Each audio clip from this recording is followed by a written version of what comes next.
नमस्कार, मैं डॉक्टर सुधीर गहलोत। आज हम बात करेंगे, अगर हमारे बच्चे को हाई ग्रेड फीवर है और लगता है कि कहीं शायद डेंगू तो नहीं है। डॉक्टर को दिखाया, डॉक्टर ने कहा डेंगू हो सकता है, डेंगू लाइक इलनेस लगती है, या टेस्ट कराया, हमने कराया या डॉक्टर ने टेस्ट कराया, वो टेस्ट पॉजिटिव आया। इन वीडियो के माध्यम से मेरा उद्देश्य ये नहीं है कि आप अपने बच्चे का इलाज स्वयं करें, आप अपने डॉक्टर को नहीं दिखाएं या आप अपने डॉक्टर की बात नहीं मानें। मेरा उद्देश्य सिर्फ ये है कि आपको अवेयर कर सकूं कि डेंगू के केस में आपको पता हो कि अगर ये सिम्टम्स हैं, ये लक्षण हैं, या मेरा बच्चा ये कंप्लेन करता है, तो मुझे पता होना चाहिए कि ये सीरियसनेस हो सकती है। इस कंडीशन में मुझे इग्नोर नहीं करना है और मुझे अपने डॉक्टर के पास जल्दी चलना है, मुझे डॉक्टर को दिखाना है। डेंगू में जो मेरा एक्सपीरियंस है, मैंने ये देखा है कि मेजॉरिटी ऑफ द पेरेंट्स सिर्फ एक चीज को ध्यान देते हैं कि प्लेटलेट काउंट कितने हैं। उनको लगता है कि सिर्फ एक पैरामीटर है, प्लेटलेट काउंट। अगर प्लेटलेट काउंट ठीक है तो फिर कोई प्रॉब्लम नहीं होने वाली। ऐसा नहीं है। ये बात ठीक है कि प्लेटलेट काउंट डेंगू में एक इंपॉर्टेंट पैरामीटर है, पर वो ही सब कुछ नहीं है। ब्लड के भी दूसरे पैरामीटर हैं जो उससे भी ज़्यादा इंपॉर्टेंट होते हैं, जो आप अपने डॉक्टर को ही एनालाइज करने दें। डॉक्टर उनके बेसिस पर आपको बता सकते हैं कि इसकी सीरियसनेस कितनी है, इसमें डिहाइड्रेशन कितना है, इसमें पानी की कमी कितनी हो रही है, क्या बच्चे के दूसरे ऑर्गन भी इन्वॉल्व हैं, क्या इसमें सीरियसनेस है।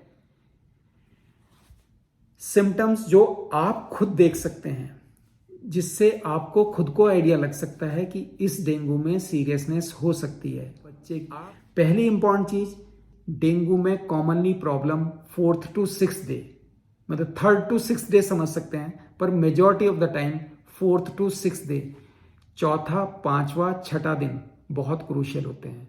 उसमें आपको कॉशियस रहना है, क्योंकि उन दिन में बच्चे को कॉम्प्लिकेशन हो सकते हैं, सीरियसनेस हो सकती है। और डेंगू में कॉमनली जो सीरियसनेस होती है वो फीवर उतरने के बाद होती है।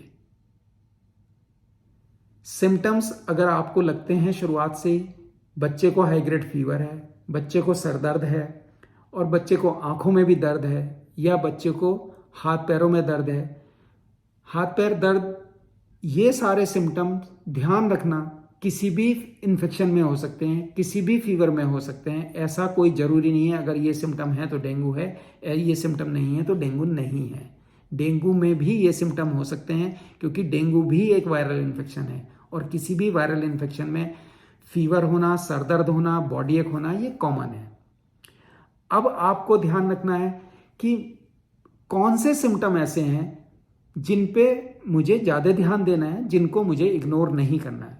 आप अपने बच्चे के हाथ पैर, हथेली और तलवे छू के देखोगे, बच्चे का पेट छू के देखोगे, बच्चे के हाथ पैर उसके पेट जितने ही गर्म लगने चाहिए। बच्चे को हर 6 घंटे में लगभग एक बार यूरिन जरूर करना चाहिए। बच्चे को ऐसा नहीं लगना चाहिए कि बच्चा लेट के बैठता है या बैठ के जरा सा चलता है तो उसको चक्कर से आ रहा है। अगर आपके बच्चे को उठते ही चक्कर से आते हैं, उसको बहुत ज्यादा कमजोरी लगती है, और उसके हाथ पैर पेट से ज्यादा ठंडे हैं, और उसने लास्ट 6 घंटे से यूरिन भी नहीं किया है, तो आप ये मान के चलो आपके बच्चे को सीरियसनेस हो सकती है। आप इसको इग्नोर नहीं करोगे, आप अपने डॉक्टर को जल्दी दिखाओगे। इनके साथ में अगर आपको ऐसा लगता है, या इनके बिना भी बच्चे को लगातार पेट में दर्द है, या बच्चे को लगातार वॉमिटिंग है, या उसकी एपेटाइट बिल्कुल कम हो गई है, तो ये सारे सिम्टम ये शो करते हैं कि डेंगू के केस में सीरियसनेस हो सकती है। आप प्लीज इनको इग्नोर नहीं करो।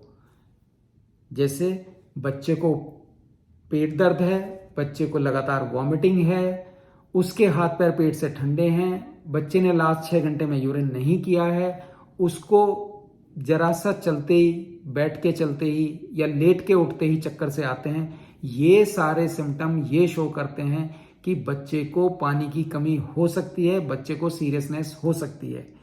डेंगू में डिहाइड्रेशन होता है, वो इंटरनल डिहाइड्रेशन होता है, वो दिखता नहीं है। अगर बच्चे ने वॉमिट की, लूज मोशन किया, तो आपको भी पता होगा इसने इतनी वॉमिट कर दी, इतने लूज मोशन कर दिए, कितनी पानी की कमी हो गई होगी। डेंगू में वो इंटरनल डिहाइड्रेशन होता है, फ्लूइड बॉडी के अंदर ही इकट्ठा हो रहा होता है जो हमें नहीं दिख रहा होता है, इसलिए हमें पता नहीं लगता कि बच्चे में पानी की कमी हो रही है। और आपको ये सिम्टम्स ही आपको गाइड कर सकते हैं कि बच्चे के हाथ पैर ठंडे होना, उसने कम यूरिन करना, उसको उठते ही चक्कर से आना, ये उसको डिहाइड्रेशन हो सकता है। ये सब शो करते हैं कि सीरियसनेस हो सकती है। मैं फिर से दोहराना चाहूंगा, 4th to 6th डे आपको बहुत ध्यान रखना है।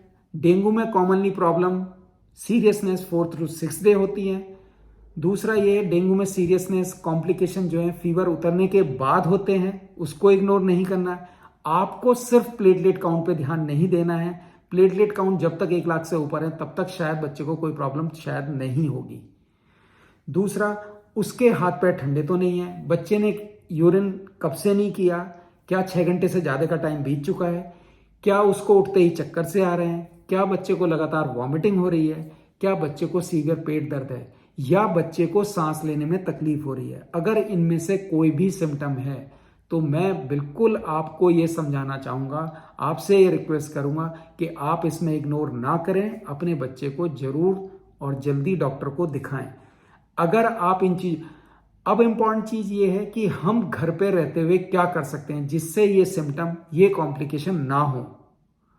आप बच्चे को ORS दो, सबसे जरूरी है। ORS मार्केट में जो मिलता है ORS, उस पर इंस्ट्रक्शन लिखी होती है, उसके अकॉर्डिंगली आप बच्चे को दे सकते हो। आपको उसमें चेक करना होगा कि वो आपको जो आपने पैकेट लिया है वो उसको 1 लीटर में डिसॉल्व करना है या 1 गिलास पानी में करना है। अगर आपको नहीं समझ आया तो जो पाउडर है, 1 चम्मच पाउडर को 1 गिलास पानी में आप डिसॉल्व कर सकते हो। नॉर्मल प्रोपोर्शन यही होता है, ज़्यादा अच्छा होगा उस पर जो इंस्ट्रक्शन लिखी हैं उसको पढ़ें और उसको अप्लाई करें। अगर बच्चे को मार्केट वाले ORS का टेस्ट ठीक नहीं लगता है तो आप घर पर बना सकते हो। घर पे आप 1 गिलास पानी, उसमें 1 चम्मच चीनी, चुटकी भर नमक और आधा नींबू, ये होममेड ORS बन जाता है। आप बच्चे को सिप बाय सिप बार बार पीने को देंगे। दूसरा, आप बच्चे को नारियल पानी दे सकते हो, आप बच्चे का वाटर इनटेक बढ़ाओगे। एक चीज समझने वाली है, आप नारियल पानी जो है वो ORS का रिप्लेसमेंट नहीं है। मींस आपको बच्चे को ORS भी देना है, आपको बच्चे को नारियल पानी भी देना है, और आप उसका वाटर इनटेक भी बढ़ाओगे। डाइट में कोई रेस्ट्रिक्शन नहीं है, कोशिश करना है घर का बना हुआ सब चीजें बच्चा खा सकता है। हालांकि हर बीमारी में, डेंगू में भी बच्चे की एपेटाइट कम हो जाती है। बीइंग ए पेरेंट्स आपका जॉब है कि आप बार बार बच्चे को ऑफर करें, स्मॉल एंड फ्रीक्वेंट, अभी थोड़ा दिया, थोड़ी देर बाद फिर थोड़ा दिया उसको खाने के लिए।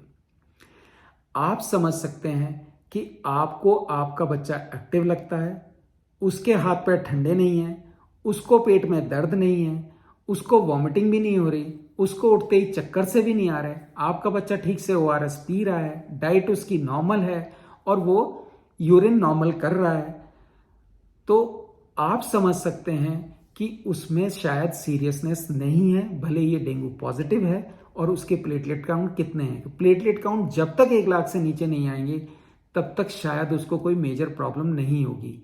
और एक इंपॉर्टेंट चीज ये ध्यान रखना है, ये नहीं करना है कि हमने टेस्ट कराया, प्लेटलेट काउंट करा लिए, कल कराए, आज कराए, आज हमने देखा कल 1 लाख थी, आज 1,20,000 है, मीन्स आपको लगता है कि वो पहले से बढ़ गई हैं। बच्चे को कोई फीवर भी नहीं है और आप मान के चलते हैं कि अब बच्चे को कोई प्रॉब्लम नहीं होगी, लेकिन उसको प्रॉब्लम हो सकती है। मैं फिर से कहना चाहूंगा कि आप इन चीजों का ध्यान जरूर दें। ये लक्षण जो हैं, जो आपको बताए, हाथ पैर ठंडे तो नहीं है, यूरिन आउटपुट कम तो नहीं है, बच्चे को चक्कर से तो नहीं आ रहा है, वॉमिटिंग तो नहीं है, पेट दर्द तो नहीं है, उसको सांस लेने में तकलीफ तो नहीं हो रही है, अगर ये कोई सिम्टम है, भले ही उसकी प्लेटलेट काउंट कितनी भी हैं, आप अपने डॉक्टर को जरूर दिखाएं। आप इसको इग्नोर ना करें। अगर आप इन चीज़ों का ध्यान रखेंगे, बच्चे को ORS देंगे, नारियल पानी देंगे, खिलाने की कोशिश करेंगे, सिम्टम्स को क्लोजली ऑब्जर्व करेंगे, तो शायद आप अपने बच्चे का ज़्यादा अच्छा कर पाओगे। आप याद रखो, हर डेंगू सीरियस नहीं होता, हर डेंगू में हॉस्पिटलाइजेशन की ज़रूरत नहीं होती।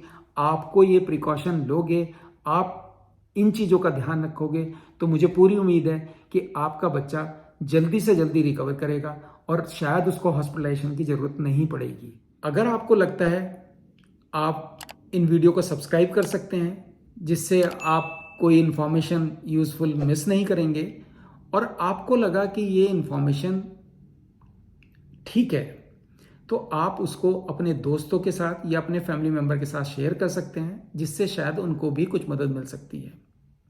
इस सबसे ज़्यादा ज़रूरी होगा कि आप अपने सुझाव दें, अपने कमेंट्स लिखें, जो आपके कंसर्न हैं, जो आपके अपने बच्चे की बीमारी को लेके कंसर्न हैं, उनको आप मेंशन करें, तो उससे मुझे नेक्स्ट टाइम आपको गाइड करने में ज़्यादा मदद मिलेगी। धन्यवाद।